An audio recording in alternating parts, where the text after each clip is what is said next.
Good day, everybody. My name's Leslie Borey, and I'm a politician in Canada. I'm an honest one. All right.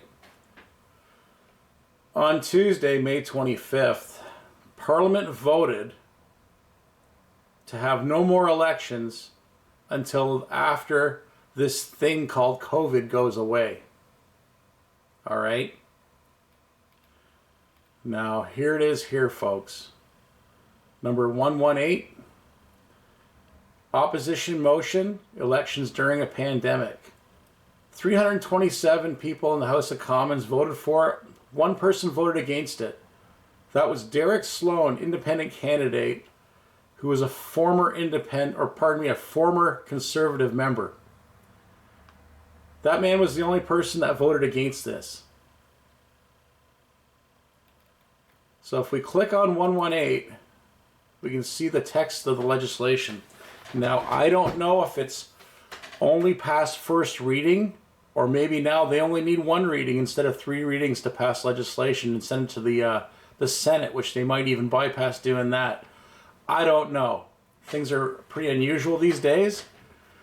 Personally, I'm not a fan of the Senate. I don't really think that they should be telling us what our laws are, but that's another matter right now. The sponsor of this motion was Alan Therian from the Bloc Québécois from La Prairie, Quebec. All right? I don't think myself that Quebecers are loving this legislation at all. They think the same way that we do. They just think in French, and that's all there is to it, folks. We're the same kind of people. We like the same kind of things, and we dislike a lot of the same kind of things. All right, guys? They're trying to tear us apart in Canada. Anyhow, here's this. Opposition motion, elections during a pandemic. The motion text that the House remind, I don't know if it's meant to say reminds, but the House remind the government that a general election was held in October 2019. And sadly note that more than 1.3 Canadians, including almost 360,000 Quebecers, have been infected with COVID-19. And that nearly 25,000 people has died as a result. And in the opinion of the House, holding an election during a pandemic would be irresponsible. And that is the responsibility of the government to make every effort to ensure that voters are not called to the polls as long as this pandemic continues.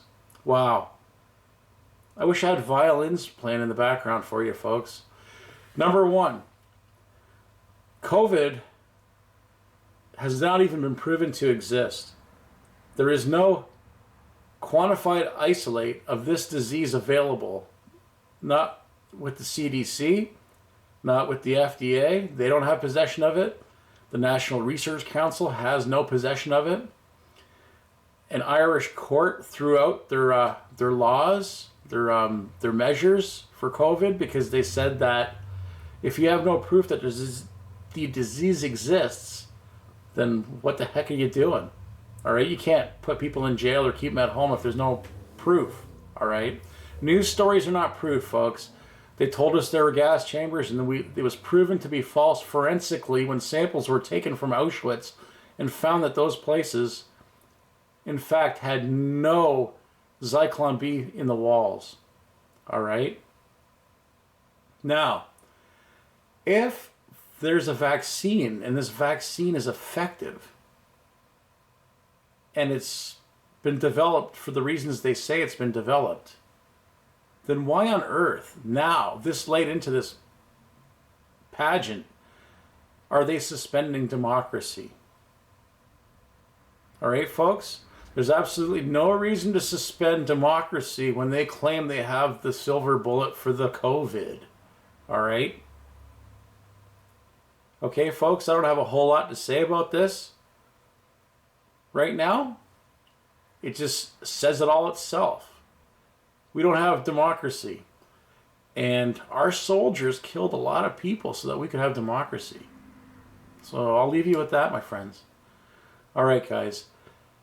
Have a good day and do what you can to overcome this. All right. Good day, everyone.